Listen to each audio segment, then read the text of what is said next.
Hello everyone, I'm back with another Reddit Addicts episode. If you find my videos entertaining, please kindly subscribe and like them. Thanks to everyone for your suggestions and kind notes.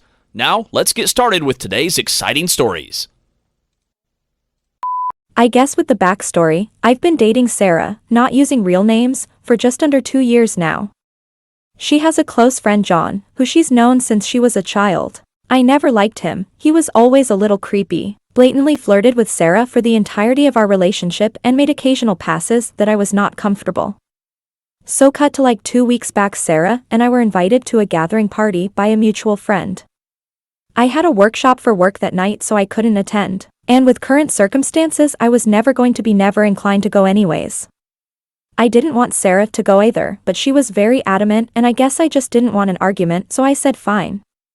We ended up running into John later that day and he mentioned the same party and asked us if we had been invited as well. My girlfriend told him she was going, but I wasn't, and he got this weird smile on his face and said something along the lines of, "If you're going, I guess I have to go." Just something about his smile and way he said really rubbed me the wrong way. Plus I didn't want to be possessive, but the idea of the both of them together all night at a party did not sit with me well.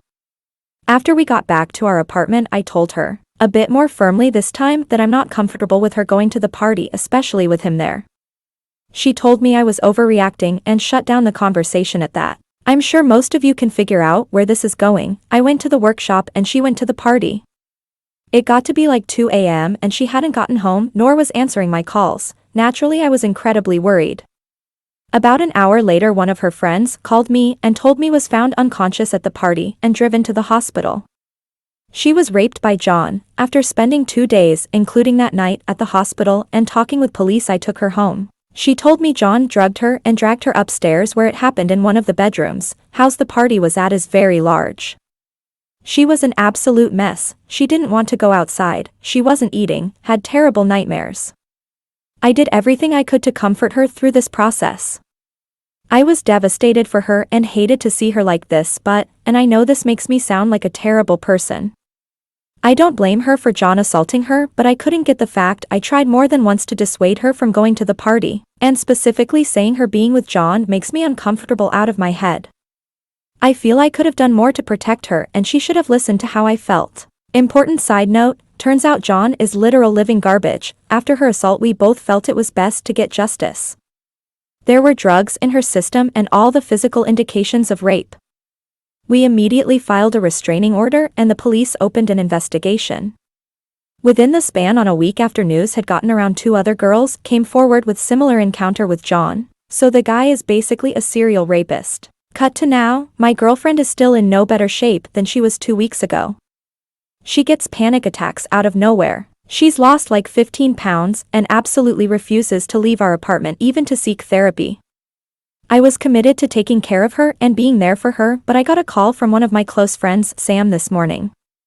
It was a long conversation, but it basically boiled down to him as well as many others at the party that night saw Sarah flirting with John the entire beginning of the party. According to him and people he had been talking to, she was at the very least matching, if not being the initiator, in these exchanges with John. He also recounts that she wasn't blackout drunk or seemingly that out of it, and worst of all, many saw her holding John's hand taking John upstairs. At this point I feel like I want to vomit. He told me he wanted the situation to cool down a bit before telling me and was going to tell me after the party what happened, but with her being taken to the hospital under the circumstances he didn't feel it was the right time. I decided to not assume anything and asked her about the specifics about what happened that night. She tried to tell me the same thing, that she was drugged and dragged to a bedroom, but when I told her what Sam had told me, the color completely drained from her face. She started to panic and I did my best to calm her down, but it was at least 30 minutes before she could catch her breath to speak. She was sobbing, but she was coherent enough to understand and basically confessed to cheating on me. She said she was drunk and hadn't been out for so long she wanted some adventure. She admitted she the one that took John to the bedroom and wasn't dragged there against her will. She kept apologizing and saying it was a terrible mistake and that nothing else was a lie, he did rape her. I believe the last part. As far as I can understand now, it was when they were in the bedroom fooling around when he slipped something into here, or something like that, then he forced himself on her. I don't know what to do anymore. She was raped, but to me everything before that was her still intending to cheat and actively cheating on me. I am devastated and I don't even want to look at her right now. I left the apartment and am currently at Sam's house. I don't know anything anymore. She lost her job to COVID, I pay rent for the apartment where her name isn't on the lease and groceries. She's become completely emotionally dependent on me the past few weeks. If I did break up with her, she would have nowhere to go, and as much as I resent her, I don't want something terrible happening to her. Please help, I need advice, don't know what to do. TLDR, my girlfriend was raped by a friend at a party I was uncomfortable with her going to. I found out she lied and omitted the fact that she was in the process of sleeping with him that night anyways. She is both financially and emotionally dependent on me, and I need advice. Edit. There's been a lot of responses in a short time, so I thought it would be best to address some things here. First off, I've been made aware that 2 posts of somewhat similar situations have to posted to this sub in the past 2 weeks or so. I don't know what I could post here to prove this is true without exposing my privacy, so I'm sorry, but all I can do is give you my word. I'm just here looking for advice. I don't think this is something someone should be fantasizing for a karma farm. It's completely upended my life. Second thing is people questioning Sarah's account of the events. I didn't include every detail because I'm just trying to get my thoughts out, but her story matches the other 2 women who came forward in terms of the pattern of John's behavior. The 2 other women were also initially in a consensual environment before he drugged them and assaulted them. From what they've said and posted, a large part of the reason they didn't come forward was because it started as consensual, and they thought that would make them not be believed. I also didn't want to get too graphic, but the nature of Sarah's assault was very violent, and not something most anybody would consent to, so that may be why he drugs them first as well. She had and still has traces of large bruises around her neck and other parts of her body, as well as scratches and gashes. I don't really doubt at all she was indeed assaulted. The drug found in her system was ketamine. While Sarah did enjoy partying, she never did anything harder than weed. Third, Sarah has been living abroad for school since starting college. Her parents have been made aware of the situation, but coming from a very religious background, while concerned for her well-being, aren't exactly being supportive nor have put in the effort to come see her. She never had many close friends for as long as I've known her other than John. I don't know where she would go if I told her she can't stay at my apartment. Update.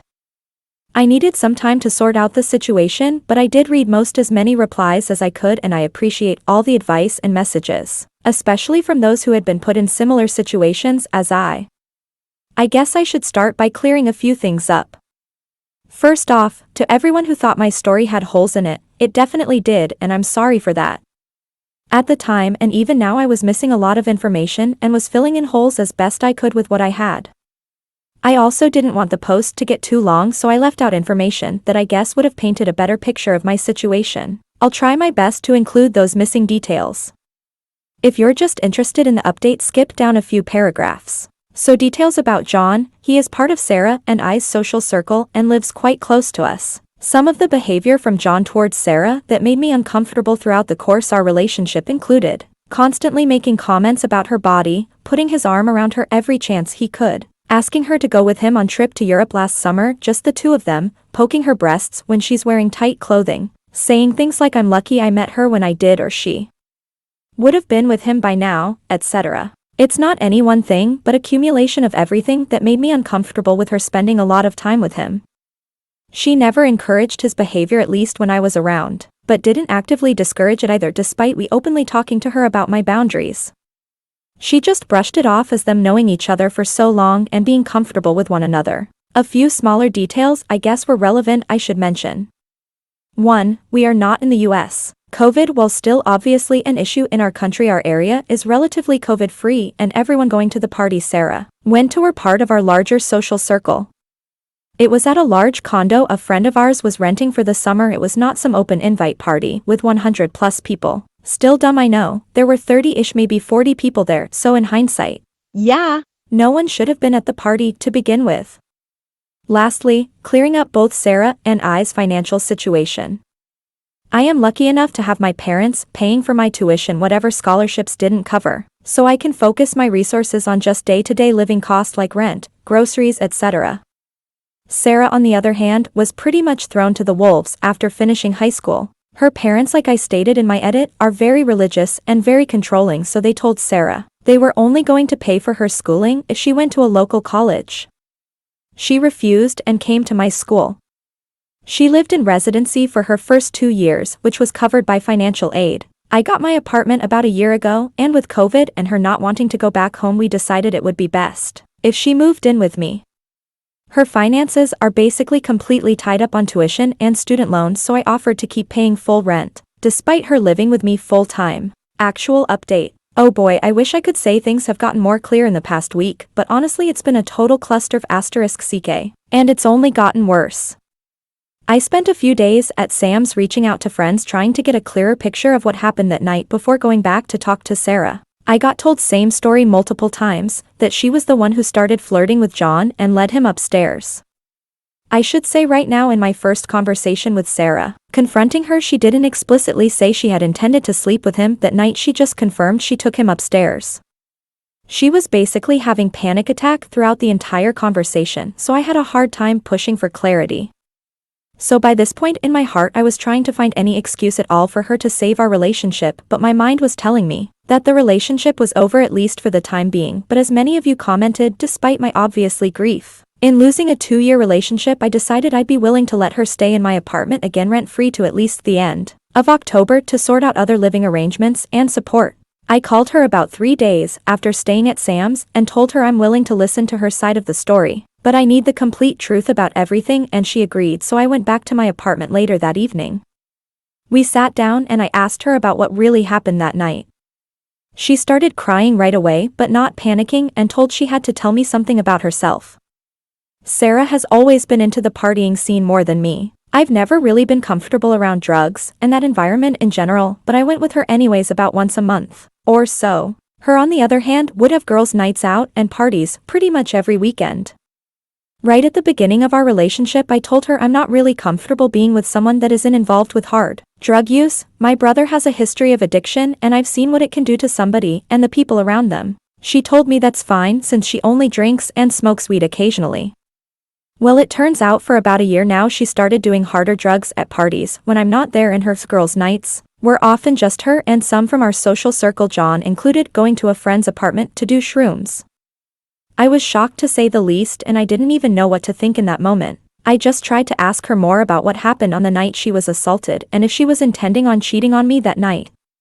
She comes clean and tells me she did lead John upstairs, but swears she wasn't trying to sleep with him but wanted drugs. He told her it was cocaine, but obviously it was not, since only fentanyl and alcohol showed up in her system at the hospital. She told me he immediately started coming on to her, but she tried to fight him off, but eventually she was too drugged out to fight back. After consoling her for a while, I asked her what her relationship with John was really like before, and if they did anything together before what happened that night.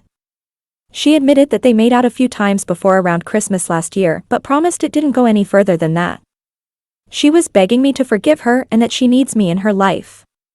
That she just was in a rebellious phase because of her upbringing.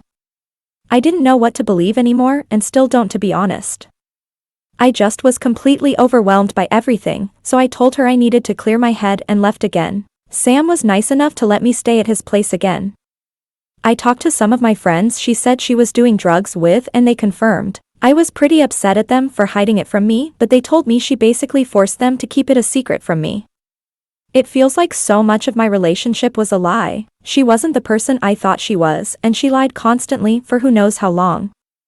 At this point my mind is basically made up, so I call her and told her it's over, but she can stay at my apartment till the end of October, but only if she finds a therapist and gets help during that time. She basically lost it during the call, but my mind was made up, so I just said I'd be staying at Sam's for a while and hung up. I wish that was the last of the *T that happened, but literally a day after that I start getting spammed with hate messages and calls from friends, relatives, and people I don't even know.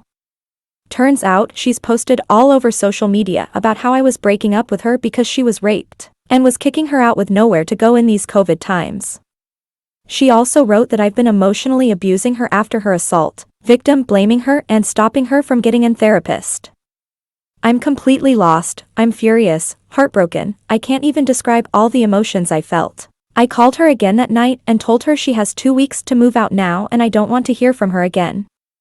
I had to spend the past week playing damage control, trying to clear my name on social media, calling friends and family. I was ostracized by coworkers, though luckily my boss was on my side. I was getting doxxed, death threats. My life basically fell apart. Sam, thank God, was completely understanding through all of this and said I could stay at his place until Sarah moved out. She's moving out on Friday, but I don't want to go back to that apartment anyone. I've had to cut out friends, my reputation is now in the garbage. I lost the first and only person I've ever loved, I don't know anymore. I low-key want to die, but I'll find a therapist sooner or later. I just feel numb to everything. I don't even know if I'm right or wrong in this situation anymore. I hope I haven't rambled on too much. I know this post is really long, but thank you really for everyone who showed support in the last post, it meant a lot. TLDR, girlfriend lied to me about the night she was raped. Turns out she was with him that night to get drugs, had been doing hard drugs behind my back for months, cheated on me with the friend that ended up assaulting her, and then lied on social media about how I had been emotionally abusing despite my best effort to support her, causing my life to fall apart. Edit. Someone's comment made me realize she was still lying to me the second time I talked to her. She changed her story about what she was drugged with and I didn't even realize. I was not told by the hospital what she had in her system, and I'm not very knowledgeable on drugs in general. All that information I had came from Sarah. I don't even know if she was drugged against her will at all at this point. God, I'm doubting everything now. This is not the person I thought she was. I don't even care, she's out of my life now. We hope you enjoyed this story. Thanks for watching and hope to see you in the next video. And before you go, please be sure to subscribe for more.